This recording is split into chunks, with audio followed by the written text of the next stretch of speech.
Chapter 16. I had to fight like a tiger to wake up the next morning. The first thing I saw was those horses thumbtacked all over the wall. I stretched and noticed my shirt was off. I kicked my legs and could tell I was under the covers with one sheet underneath me and one sheet on top of me, and my pants were off too. Boy, I must have really been tired last night. I couldn't even remember getting undressed and getting between the sheets. But that explained why I was sleeping so hard. I found out one of rich people's secrets. Sleeping with two sheets puts you out like a baby that's been rode around in an automobile.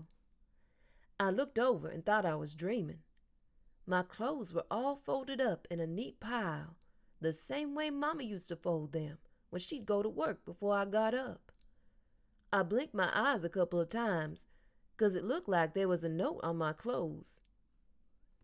Mama would always leave me a note that said something like, "Dear Bud, please be neater. See you tonight. I love you." My eyes started getting all stingy, but I blinked them a bunch more times and the note disappeared. I kept blinking, but the pile of clothes stayed right where it was. "Aw, shucks. Miss Thomas must have come in at night and undressed me and put me in bed. I bet she got a real good look at my legs." I got up as quiet as I could and put my clothes back on. I could hear laughing and talking coming from downstairs. Right when I got near the kitchen door, I could hear Hermione Calloway saying, "So that's how the cookie's going to crumble." Miss Thomas said, "You have no idea how bad those orphanages can be. It's no place to be raised. I can't believe you.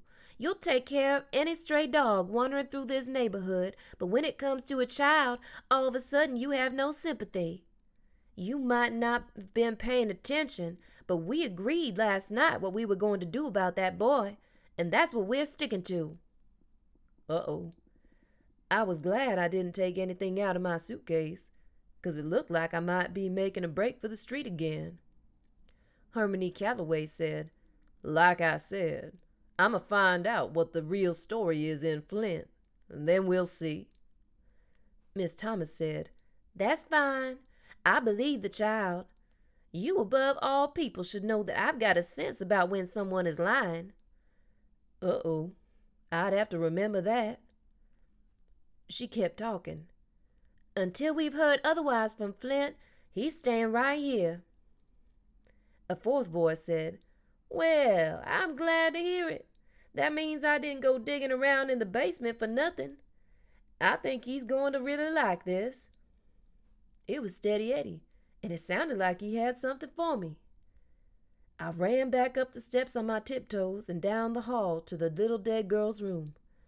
I stood outside the room and closed the door loud enough that they could hear it downstairs. I clumped, clumped, clumped down the hall to the door that Miss Thomas said was the bathroom. When I was done, I pulled on a chain that made the water come down. The loud noise made me jump back. Man, these inside the house outhouses were hard to get used to. I washed my hands with running hot water and closed the bathroom door kind of loud. I clumped, clumped, clumped down the steps, stopping a couple of times to yawn real loud. When I walked into the kitchen, they all had looks on their faces like they hadn't been talking about me at all. I said, "Good morning, Mr. Calloway," but I didn't really mean it. Then said, "Good morning, Miss Thomas. Good morning, Mr. Jimmy. Good morning, Steady Eddie." I noticed right away that Miss Thomas didn't have all her diamond rings on. I guess it would have been hard sleeping with them flashing lights up at you. She must have to keep them closed up in a box that the sparkles can't get out of.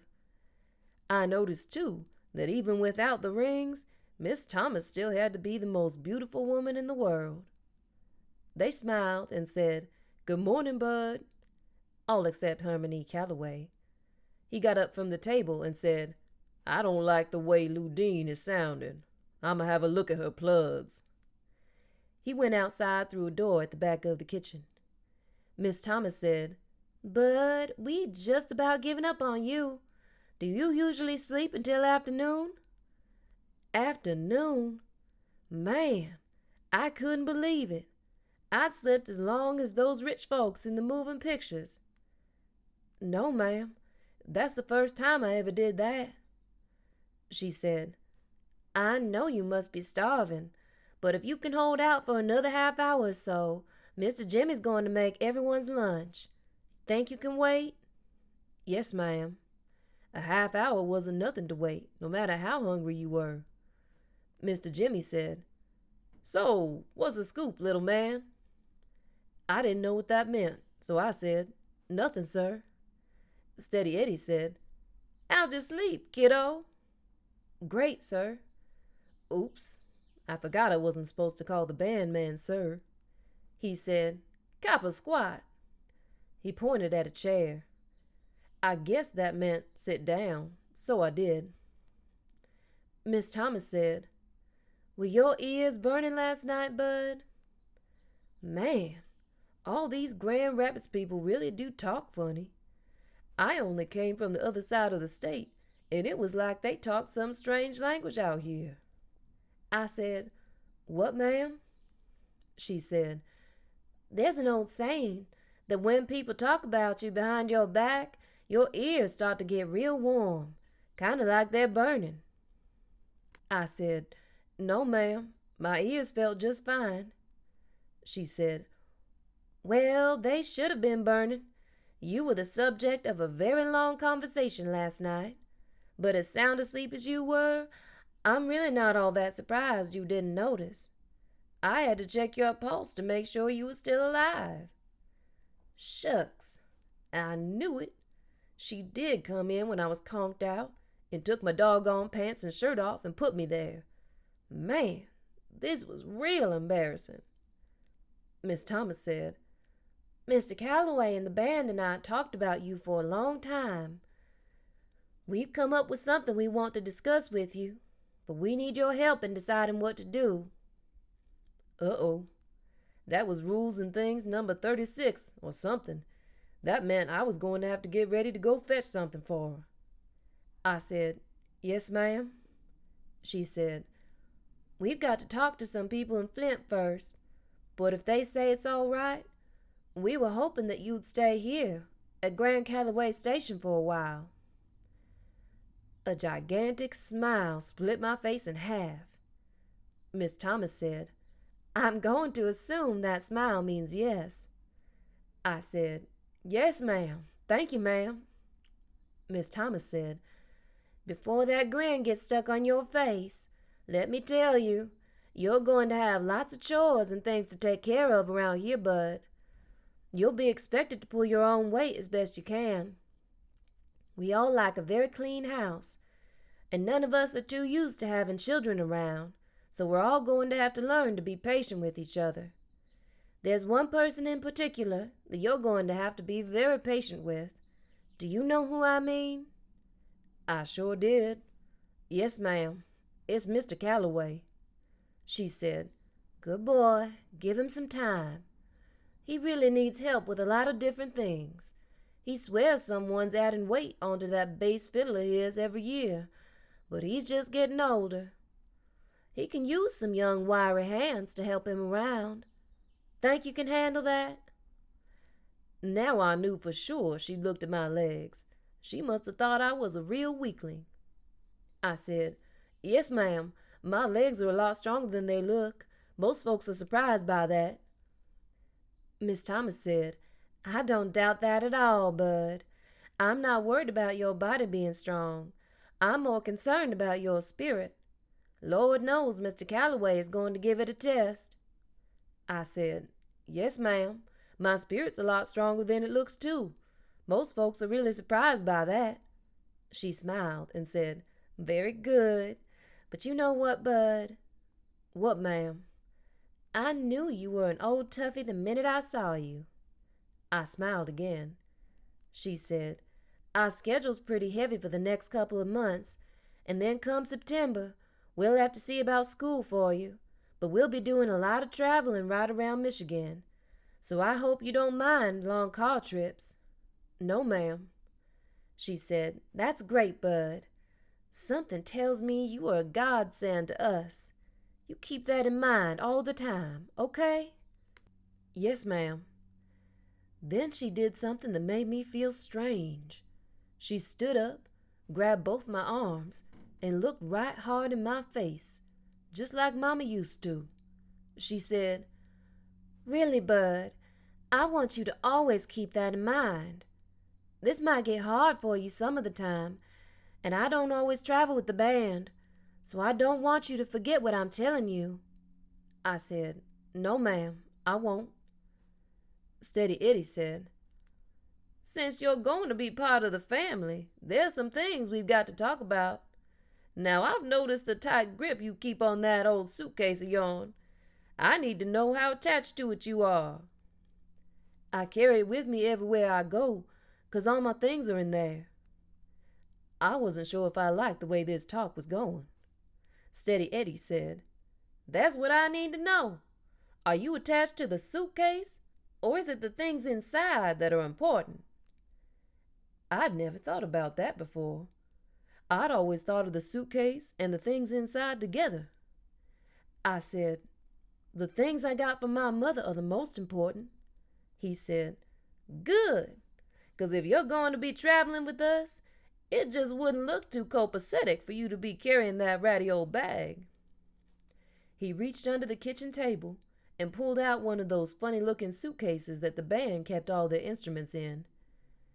This one looked like a baby one to his. He put it on the table, opened it, and said, "Since you're going to be traveling with Herman E. Calloway and the Worthy Swarthies, which is known far and wide as a very classy band, it's only fitting that you quit carrying your things in that cardboard suitcase. This is my old alto saxophone case. I've been hanging on to it for 3 years now, ever since the horn got stole right off the stage in Saginaw. But it doesn't look like I'm ever going to get it back, so I figured you might as well keep your mama's things in it." "Wow! Thank you, Steady Eddie." I pulled my new case over to me. The inside of it had a great big dent where Steady Eddie's saxophone used to go. Now there wasn't anything in it but a raggedy pink towel. The case had some soft, smooth black stuff all over the inside of it. It covered everything, even the dent. There was a real old smell that came out of it too, like dried up slobber and something dead. It smelled great. The back kitchen door opened, and I thought Herman E. Calloway was coming back to ruin everybody's fun, but it was the rest of the band. Everybody said hello, poured themselves some coffee, then sat down at the table.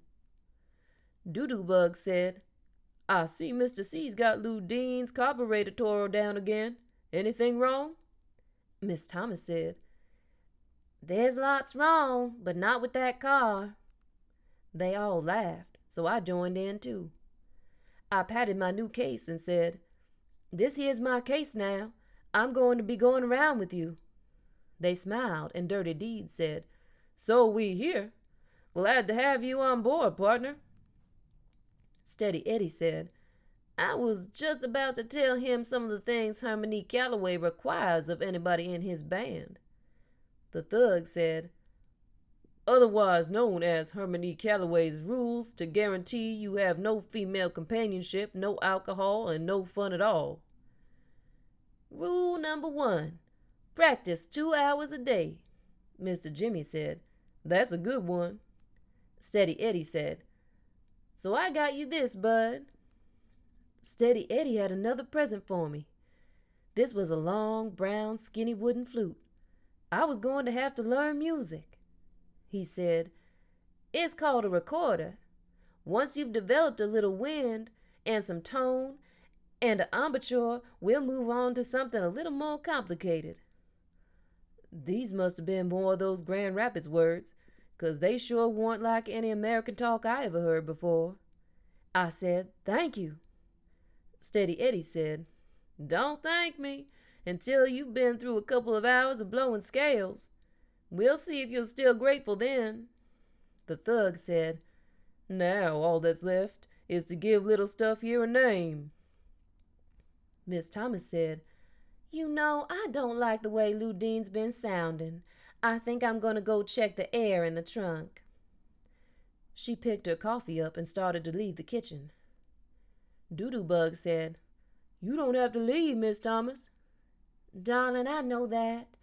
It's just that this is one of those man things that you all think is so mysterious and special that I have absolutely no interest in. The only thing I can hope is that the process has improved since you four were given your names." Then she left the room. As soon as she was gone, Steady Eddie told me, "Hand me your axe and stand up, bud." I was starting to catch on to this Grand Rapids talk. I remembered that an axe was an instrument. I handed Steady my recorder and stood up in front of him. He said, "Uh-huh, she was right.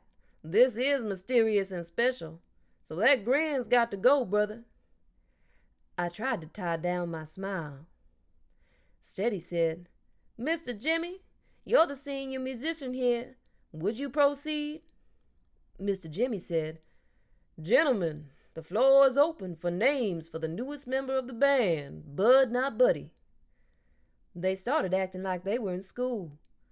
The thug raised his hand and Mr. Jimmy pointed at him. Thug said, "Mr. Chairman, in light of the boys' performance last night at the Sweet Pea, I nominate the name Waterworks Willie." Shucks, I was hoping they forgot about that. Mr. Jimmy said, "You're out of order, Douglas." Steady raised his hand. "Mr. Chairman, this boy is obviously going to be a musician.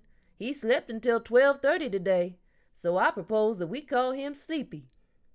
Mr. Jimmy said, "The name Sleepy is before the board. Any comments?" Dirty Deed said, "Too simple. I think we need something that lets folks know about how slim the boy is." Doodoo said, "How about the bone?"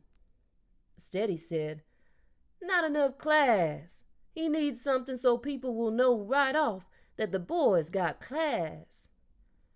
Mr. Jimmy said, "How do you say bone in French? French always makes things sound a lot classier." The thug said, "That's easy. Bone in French is la bone." Doodoo said, "La bone? Nah, it don't have a ring to it." Steady Eddie said, "I got it. We'll compromise. How about Sleepy La Bone?" I couldn't tie the smile down any more. That was about the best name I'd ever heard in my life. Mr. Jimmy said, "Let me try it out. Ladies and gentlemen, thank you very much for coming out on this cold November night, this night that will live in history, this night that for the first time on any stage anywhere you have listened to the smooth saxophonical musings of that prodigy of the reed, Mr. Sleepy La Bone." The whole crowd broke out clapping. The thug said, "What can I say but bang?" Dirty Deed said, "You nailed him." Doodoo said, "That is definitely smooth." Steady said, "My man." Mr. Jimmy said, "Kneel down, young man." I got down on one knee. Mr. Jimmy tapped me on the head 3 times with my recorder and said, "Arise and welcome to the band, Mr. Sleepy La Bone." I got off my knee and looked at my bandmates. Sleepy La Bone. Shucks, that was the kind of name that was enough to make you forget folks that ever called you Buddy or even Clarence. That was the kind of name that was enough to make you practice 4 hours every day just so you could live up to it.